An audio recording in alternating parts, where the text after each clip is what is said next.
ሰላም አዲስ የኮሪደር ልማት ባይኖርም አሁንም የሚፈርሱ ቤቶችና ግንባታዎች መኖራቸውን አውቀናል። በዚህ የኮሪደር ልማት ምክንያት በርካታ ፋብሪካዎች የመፍረስ አደጋ እንደተደቀነባቸው ተገልጿል። በሌላ በኩል ደግሞ የግል ትምህርት ቤቶችን የሚያስገድድ አነጋጋሪ ደንብ መዘጋጀቱን ሰምተናል። ደንቡ ፈቃድ ስላልተሰጠው መጽሐፍ፣ የትምህርት ማስረጃ፣ የማጠናከሪያ ትምህርትና ሌሎች ጉዳዮችን እንደሚመለከትም ለማወቅ ችለናል። እነዚህ የሰዓቱ ዋና ዋና መረጃዎች ሲሆኑ አሁን ዝርዝር አንድ በአንድ ወደ እናንተ እናደርሳለን። እስከ መጨረሻው አብራችሁን ቆዩ። አዲስ የኮሪደር ልማት ባይኖርም አሁንም የሚፈርሱ ቤቶችና ግንባታዎች መኖራቸውን አውቀናል። በዚህ የኮሪደር ልማት ምክንያት በርካታ ፋብሪካዎች ጭምር የመፍረስ አደጋ እንደተደቀነባቸው ነው የተገለጸው። በአሁኑ ወቅት በመተግበር ላይ ያለው አዲስ የኮሪደር ልማት ጥናት በስራ ላይ ባሉ 23 ፋብሪካዎች ላይ ከፍተኛ የመፍረስ አደጋና ስጋት እንደደቀነ ተገልጿል። በልማት ጥናቱ መሰረት መንገዱ የሚያልፈው በእነዚህ ፋብሪካዎች ላይ በመሆኑ የኢንቨስትመንት ተቋማቱ ህልውና አደጋ ላይ ስለመውደቁ ነው የተጠቆመው። የፋብሪካዎቹ ባለቤቶች እንደሚሉት መንገዱን ለማስፋት በሚል የሚወሰደው እርምጃ ነባራዊ ሁኔታዎችን ያላገናዘበና በቂ የባለድርሻ አካላት ውይይት ያልተደረገበት ነው ብለዋል። መንግስት ይህንን ከግምት በማስገባት ጥናቱን በመከለስ ሂደቱን እንዲቀይርም ጠይቀዋል። እነዚህ ፋብሪካዎች ለአገር ኢኮኖሚ ከሚያበረክቱት አስተዋጽኦ ጎን ለጎን በርካታ ሰራተኞችን ቀጥረው የሚያሰሩ በመሆኑ እጣ ፈንታቸው አሳሳቢ መሆኑን ገልጸዋል።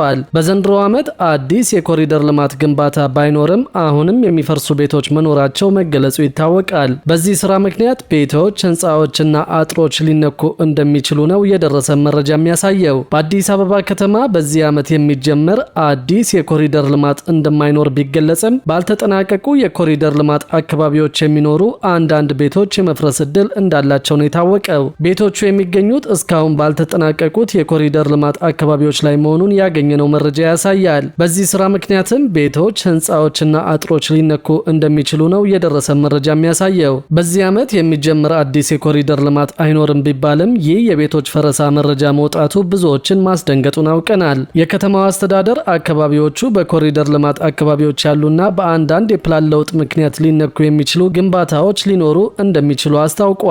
በተመሳሳይ ጊዜ በ2018 የመንግስት ዋና ትኩረት የኮሪደር መስፋፋት እንዳልሆነ የከተማ አስተዳደሩ አጽንኦት ሰጥቶበታል። ከንቲባ አዳነች አቤቤ የዓመቱ ቅድሚያ የሚሰጠው ጉዳይ የቤት ግንባታና የውሃ አቅርቦትን ማሻሻል ነው ሲሉ በቅርቡ መናገራቸው የሚታወስ ነው። እንደ ከንቲባዋ ገለጻ ከሆነ በዚህ ዓመት ምንም አይነት አዲስ የኮሪደር ልማት ስራ አይኖርም። የአዲስ አበባ ከተማን የማደስ፣ የማዘመን፣ የማጽዳት እንዲሁም መሰረተ ልማቶችን ለህዝብ ተደራሽ የማድረግ ስራ ለሁሉም አካባቢዎች እንደሚያስፈልግም አስገንዝበዋል። የተጀመሩት ስራዎችና የተገኙት ውጤቶች ከከተማችን ስፋት አንጻር ገና ከዚህ በላይ መስራት ይገባናል ያሉት ከንቲባ አዳነች፣ ነገር ግን ተመሳሳይ ስራዎች ሲሰሩ እቅድና ዝግጅት እንደሚያስፈልግ ጠቁመዋል። እንደምታውቁት ቤት ያስፈልጋል፣ ለመሰረተ ልማቶቹ የበጀት ዝግጅት ያስፈልጋል፣ በጀቶቻችን ላይ ቅደም ተከተል ማስያዝ ያስፈልገናል ሲሉ ለከተማዋ ምክር ቤት አባላት አስረድተዋል። የአዲስ አበባ ከተማ አስተዳደር የ2018 ዓ.ም ትልቁ ትኩረት የቤት ግንባታና የውሃ አቅርቦት መሆኑን ያመለከቱት ከንቲባዋ ለዚህም የሚሆን በጀት የከተማዋ ምክር ቤት ማጽደቁን አስታውቀዋል። በሌላ በኩል ደግሞ የግል ትምህርት ቤቶችን የሚያስገድድ አነጋጋሪ ደንብ መዘጋጀቱን ሰምተናል። ደንቡ ፈቃድ ስላልተሰጠው መጽሐፍ፣ የትምህርት ማስረጃ፣ የማጠናከሪያ ትምህርትና ሌሎች ጉዳዮችን እንደሚመለከት ለማወቅ ችለናል። አግባብነት ባለው አካል ተገምግሞ ፈቃድ ያልተሰጠው መጽሐፍ ለተማሪዎች ሲሸጡ ወይም ሲጠቀሙ የተገኙ በአዲስ አበባ ከተማ ያሉ የትምህርት ተቋማት ከአጠቃላይ ወራዊ ገቢያቸው ላይ 35 በመቶ በቅጣት መልክ እንዲከፍሉ የሚያስገድድ ደንብ መዘጋጀቱን የታወቀው። ተቋማቱ ከከተማው የትምህርት ቢሮ ካስቀመጠው አሰራር ውጭ የማጠናከሪያ ትምህርት ሲሰጡ ከተገኙም ከወራዊ ገቢያቸው ተመሳሳይ መጠን ያለው ገንዘብ ለመንግስት ማስገባት ይጠበቅባቸዋል። ለአንድ ጊዜ ብቻ ተግባራዊ የሚደረገው ይህ የቅጣት ገንዘብ የተደነገገው የትምህርትና ስልጠና ጥራት ቁጥጥር አሰራርና ተጠያቂነትን ለማስፈን በተዘጋጀ ደንብ ላይ ነው። ደንቡ የተዘጋጀው በትምህርትና ስልጠና እንዲሁም በሙያ ብቃት ዘርፍ ይስተዋላሉ የተባሉ የአሰራር ስርዓት ክፍተቶችን በህግ ማስተካከል አስፈላጊ ሆኖ በመገኘቱ እንደሆነ ተገልጿል። በ2015 ዓ.ም ከጸደቀው ሀገር አቀፍ የትምህርትና ስልጠና ፖሊሲ እንዲሁም ባለፈው ዓመት ጸድቆ ስራ ላይ ከዋለው ከአጠቃላይ ትምህርት አዋጅ ቁጥር ጋር የተጣጣመ አሰራርና የተጠያቂነት ስርዓት መፍጠር ሌላው ለደንቡ መዘጋጀት በምክንያትነት የተጠቀሰ ጉዳይ ነው። ደንቡ ከያዛቸው ጉዳዮች መካከል የትምህርትና ስልጠና ተቋማትና የሙያ ብቃት ምዘና ላይ የሚሳተፉ አካላት መብትና ግዴታን የሚመለከተው ይገኝበታል። አዲሱ ደንብ የትምህርትና ስልጠና ተቋማት ተጠያቂነት ዝርዝር ድንጋጌ ድንጋጌዎችንም አካተዋል። ከድንጋጌዎች ውስጥ አራቱ ከቅድመ አንደኛ እስከ ሁለተኛ ደረጃ በሚገኙ የትምህርት ተቋማት ከተማሪዎች ከሚሰበስቡት ወራዊ ገቢ 35 በመቶ ለመንግስት ገቢ እንዲያደርጉ የሚያስገድዱ ናቸው። የትምህርት ተቋማቱ የግዴታ የሚጣልባቸው በአዲሱ ደንብ ላይ የተቀመጡ እንደ መጽሐፍ አጠቃቀም፣ የማጠናከሪያ ትምህርት አሰጣጥ፣ የተማሪ ብዛትን የተመለከቱ ድንጋጌዎችን ተላልፈው ሲገኙ ነው። ከድንጋጌዎቹ አንዱ በመንግስት ከተዘጋጀ የማስተማሪያ መጽሐፎች አግባብነት ባለው አካል ተገምግሞ ፈቃድ ያልተሰጠውን መጽሐፍ ለተማሪዎች መሸጥ ወይም መጠቀምን ሙሉ በሙሉ ይከለክላል። ይህንን ተላልፎ የተገኘ የትምህርት ተቋም የመጨረሻ ማስጠንቀቂያ ተሰጥቶት ለአንድ ጊዜ ብቻ ከአጠቃላይ ተማሪዎች ከሚሰበሰበው ወራዊ ገቢው ላይ 35 በመቶ የሚሆነውን ለመንግስት ገቢ እንደሚያደርግ በአዲሱ ደንብ ተደንግጓል።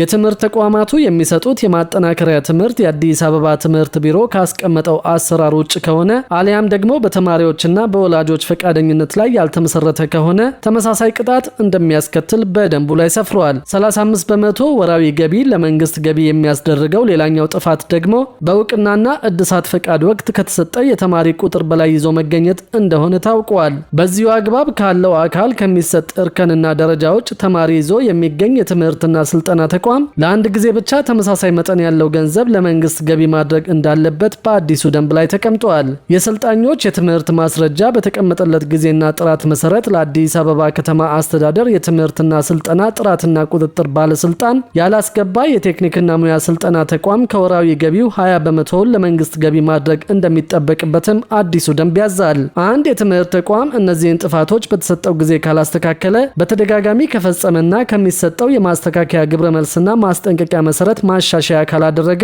ደንቡን ለማስፈጸም በሚወጣ መመሪያ መሰረት እርምጃ እንደሚወሰድበትም ተገልጿል። ከአዲሱ ደንብ ጋር በተመሳሳይ ጊዜ ለውይይት የቀረበ መመሪያ አንድ የትምህርት ተቋም የተገኘበትን ጥፋት እንዲያስተካክል እስከ 2 ሳምንት የሚቆይ የጽሑፍ ማስጠንቀቂያ እንደሚሰጠው ይደነግጋል። በዚህ የጊዜ ገደብ ውስጥ ማስተካከያ ያላደረጉ የትምህርት ተቋማት እስከ እውቅና ፈቃድ መሰረዝ የሚደርስ እርምጃ እንደሚወሰድባቸው በመመሪያው ላይ መመላከቱም ታውቋል። እርምጃውን የመውሰድ ስልጣን በአዲሱ ደንብና መመሪያ የተሰጠው ለአዲስ አበባ ከተማ አስተዳደር የትምህርትና ስልጠና ጥራት ቁጥጥር ባለስልጣን እንደሆነ አውቀናል።